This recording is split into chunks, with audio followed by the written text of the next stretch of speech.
Supaya apa? Tantangan kita ke depan itu tidak sama dengan tantangan yang sedang kita hadapi hari ini. Yang kedua, penyuluh agama harus melaksanakan atau memberikan penguatan terhadap tugas pokok dan fungsi. Dari segi fungsi sebagai informator atau informatif, sebagai fungsi dari edukatif, sebagai fungsi dari konsultatif dan advokatif, ini harus, kalau ditanya sama orang lain penyuluh agama itu apa, yang 4 ini harus di dalam kepala kita. Jangan sampai di luar kepala, Pak. Kalau luar kepala nanti tidak tahu.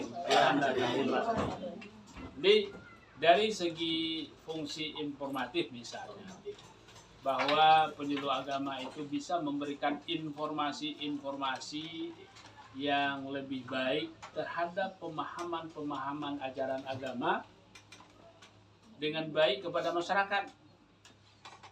Jadi jangan kita menganggap bahwa ketika kita penyuluh agama tidak bisa memberikan informasi yang baik, informasi yang berimbang, dan informasi yang salah itu adalah informasi yang provokatif.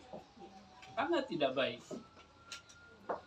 Misalnya, ada hari ini orang bertanya terkait misalnya ada kasus di sebuah pesantren misalnya, atau ada anak yang di sekolah diusir oleh guru karena anak ini merokok atau apa gitu. Kasusnya kan lagi viral. Lalu penyuluh agama memberikan informasi yang yang tidak baik kepada masyarakat. Nah, itulah Ustadz di pesantren itu, tapi kerajaan tak apa-apa saja. Itulah yang menyampaikan.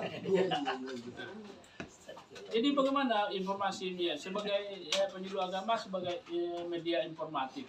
Oke, ya kasus dari oknum yang dilakukan, kan kita kan belum jelas duduk persoalannya. Mungkin saya tidak bisa memberikan statement atau memberikan informasi kalau kita tidak jelas persoalannya. Tetapi kalaupun jelas persoalannya, kita harus memberikan bagaimana bisa menyejukkan.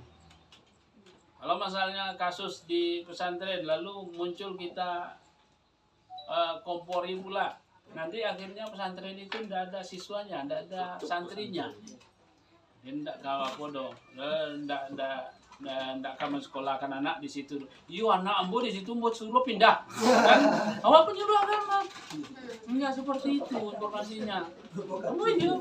Nah, seperti yang disampaikan oleh Pak Wali Kota kemarin. Ada Ustadz yang ceramah di masjid, sudahlah tidak menyumbang ke Palestina, malah melarang orang untuk nyumbang. Tidak enak telinga kita. Kalau misalnya itu ustadznya itu ternyata dari penyuluh agama, tambah tidak enak lagi. Saya tidak tahu ustadznya itu siapa. Blokir ustaz. Ya, kita kan tidak tahu, Pak Wali tidak juga menyebutkan identitasnya. Ya, ada agama yang mengatakan seperti itu. Nah, persoalannya Pembela Palestina. Persoalannya gini, kalau terkait dengan Palestina. Palestina itu rahasianya yang kita tangkap, kenapa Allah memindahkan kiblat dari Baitul Maqdis ke Mekah itu, ternyata hari ini mungkin kita ambil kesimpulannya atau mungkin analisa sementaranya, karena memang Baitul Maqdis itu adalah kota konflik. Kenapa? Karena nabi-nabi sebelumnya itu punya kiblatnya di sana, mereka merasa memiliki. Yahudi merasa memiliki, Israel merasa memiliki, Nasrani merasa memiliki, dan mereka merasa itu tanah air mereka. Nah, itulah mungkin rahasianya Allah pesankan kepada Nabi Muhammad, suruhnya memindahkan kiblat. Nah itu mungkinnya kita tangkap seperti itu supaya Muslim tidak ikut konflik di sana. Kemudian bagaimana dengan masalah Palestina hari ini dan terkait dengan Yahudi dan segala macam terkait dengan Israel. Nah, karena konfliknya itu mungkin terkait dengan tanah leluhur, mengatakan bahwa ini tanah leluhur kami harus berada di sana, kami harus bikin negara di sana. Yang lain juga mengklaimnya seperti itu. Maka tentu kalau terkait dengan itu, kita sebagai orang yang bisa menyampaikan pesan agama dengan baik kepada masyarakat, apa yang kita kemas? Ternyata yang harus kita kemas itu adalah bagaimana mengemas dalam bentuk ukhuwah basariyahnya. Tidak ada dalam suatu konflik yang tidak ada korban manusia. Maka kita melihat, mungkin cara mengemasnya, kita melihat bahwa kasus Palestina itu dengan Israel, yang kita inginkan itu mereka berdamai. Mereka berdamai.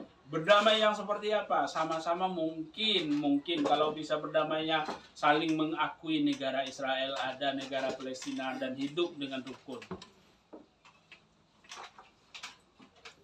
Yang korban itu siapa? Lihat, orang-orang yang tidak berdosa, anak-anak, perempuan, kemudian orang-orang juga sudah terlantar, tidak dapat makan, segala macam. Dari segi kemanusiaannya kita melihat seperti apa? Dari unsur manusiaannya dulu. Walaupun di hati kecil kita mungkin kita tidak bisa menerima, dalam hati kita tidak bisa menerima bahwa hal yang dilakukan oleh Israel terhadap Palestina itu sudah di luar batas dan mereka tidak memiliki hati nurani lagi. Kepada masyarakat yang ada di hati kita, tidak semuanya kita bisa sampaikan sebagai penyuluh yang melakukan fungsi sebagai informatif.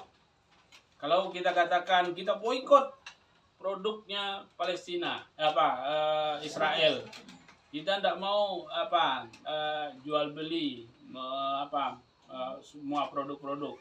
Kemudian Israel harus dihancurkan. Yang bisa menghancurkan Israel itu siapa sih? Kalau tidak izin Allah, coba baca, lihat lagi literasinya, sejarah Bani Israel itu seperti apa. Ketika ada saatnya mereka dihancurkan oleh Allah, mereka akan tinggal hanya beberapa kaum, beberapa kabilah saja. Kemudian kalaupun yang tinggal itu karena diusir, karena diburu, karena dikejar terus oleh bangsa yang lain, mereka akan menyebar kemana-mana, mereka akan tinggal di tempat yang lain. Kemudian ketika mereka sudah mulai tumbuh lagi, mereka akan bersatu lagi. Lihat sejarahnya Israel itu. Kemudian mereka akan kuat lagi, mereka akan membangun kekuatan besar lagi, kekuatan baru lagi. Kemudian saatnya nanti mereka akan hancur lagi, kemudian balik lagi. Ternyata ada